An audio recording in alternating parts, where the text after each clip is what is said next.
I'm Rhonda. I'm from Tacoma Public Library. Today I'm starting off a short series of videos that can help you put a resume together. In each of the short videos, we'll take on just a specific aspect of the resume. The idea is to put something together that's great, that shows off your strengths, and explains why you are the best candidate for the job or jobs that you're applying to. In each of the short videos, I'll also share some of the resources that Tacoma Public Library has for you. Now today we're just going to take a look at what is a resume and what should be on the resume. So let's get started. Let's take a look at what is a resume. First of all, it's a one, sometimes two-page document that sums up a job seeker's qualifications. I say sometimes two because normally we do want to stick to a single page. It's on that first page that we will be grabbing the attention of the person looking at the resume. But for some of us, maybe if we've been in our field for a long time, we may have a lot to share. We just want to make sure that the most important information about ourselves is going to be found on that first page. Your resume is usually created in some sort of word processing program like Microsoft Word or Google Docs. Your resume is going to answer the question for the person looking at it, what can you do for me? So they've got the job that's listed, you are applying to the job, and with your resume, you're letting them know why they should seriously consider you. Keep in mind that the resume may be the first thing that the hiring manager or potential employer sees about you. So for that reason, we want to make sure you've created a document that really shows you off in the best light. That resume is going to represent you, and you want it to promote you. You may have heard that the resume gets you the interview, and it's the interview that gets you the job. And we really feel that this is true. You can take that pressure off yourself that the resume needs to be this perfect document that's absolutely stellar, and you're going to get the job based off of it. Well, what's really true is that we want your resume to be so good that the person looking at it wants to talk with you more. That's it. It's the interview that you're going to use to get yourself that job and really sell yourself. And then finally, we want to think about the resume as a unique document. It's unique to each job you are applying to. You may have one general resume that's got everything listed there that you've done in the past, the skills you have, what you know, but you're going to cherry pick from it to create a unique document each time you are applying to a new job. Let's move on next to talking about what should a good resume contain.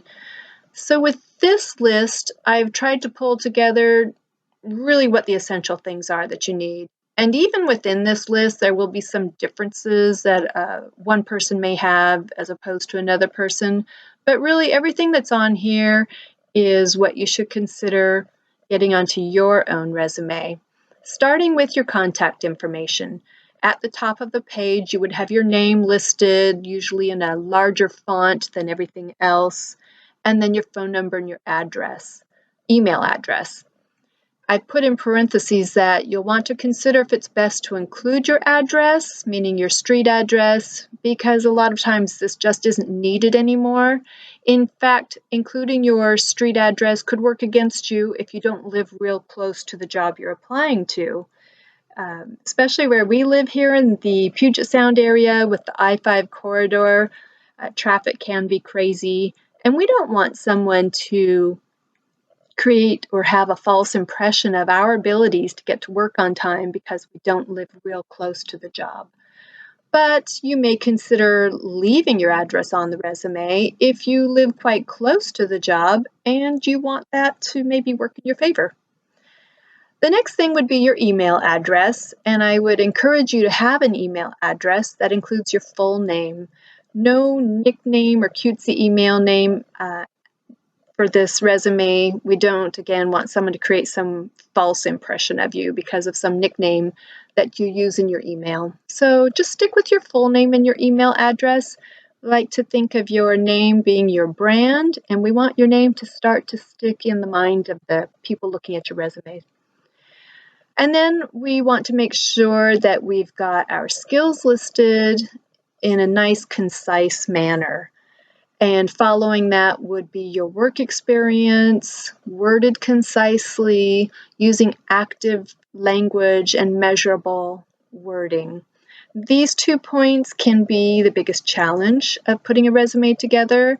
And I would say just do the best you can. Think of this maybe the first time you put a resume together as a draft. And then we have some resources that can help you with this section. Keywords from the job listing is next. And to accomplish this, I like having a job listing printed out, and I use a highlighter, and I'll go through the job listing and highlight those words that I think are most important to the person who has created the job listing. Those words are what I want to make sure I've somehow mirrored in my resume. The next would be any relevant education, certificates, coursework, volunteer positions, anything that might be useful for the person looking at your resume to see that you've got could help them envision you in the position more. And then next we've got the idea of hard skills and soft skills. We want to try to create a blend or a balance of these two things. And if you're not familiar with what hard skills and soft skills are, with hard skills, we would think of those things you've learned how to do. Maybe you've done them on the job and they're now a part of your skill set. Maybe you've been using Microsoft Word in school or on the job, and that's just something you know now how to do because you've been doing it. Or maybe you're really proficient with 10-key calculators or commercial driving, if you've got a license for that, things that you've actually learned and done. Soft skills would be those things that are kind of innate to you. Maybe you're a really great problem solver, you've got great communication skills, things like that. So we want to see a blend of those skills, and an employer will want to see a blend of those on your resume. And then finally, your resume should not include spelling or grammatical errors or lack of consistency with style. And I'll talk about that more. On this next slide, I've created and have showing here a sample resume, and I've used a combination style resume. So there are a couple of different formats that you might consider using when you put your resume together on the page, and I will talk about that in a different video. But for now, I'm just showing a combination style. You see at the top, I've got the name, a little bit more prominently featured and bold, phone number and email address, and then a list of highlighted skills, and then we move down into the experience section. And then finally, we have education. Tacoma Public Library has a number of resume resources I hope you'll consider using. The first one is called Job Now. This is a free tool from the library's website. And one of the most useful, helpful features is that you can upload a resume for free and get pretty quick feedback. If you upload on a weekday, within one business day, you'll have feedback. If you upload your resume on a Friday, you would be finding feedback on Monday. Now, the folks at Job Now are professional job coaches, and they really have the experience to be able to help you polish up your resume.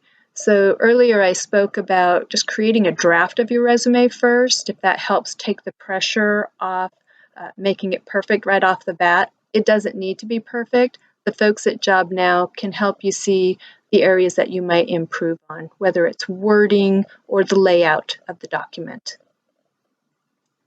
The next database that's in the collection of library resources is called Hoopla. And Hoopla might be something that you've heard of It's got a collection of ebooks, audiobooks, movies, music, TV shows. It's a really fun database to take a look at. I like it because in the ebook collection, there are a number of how-to resources.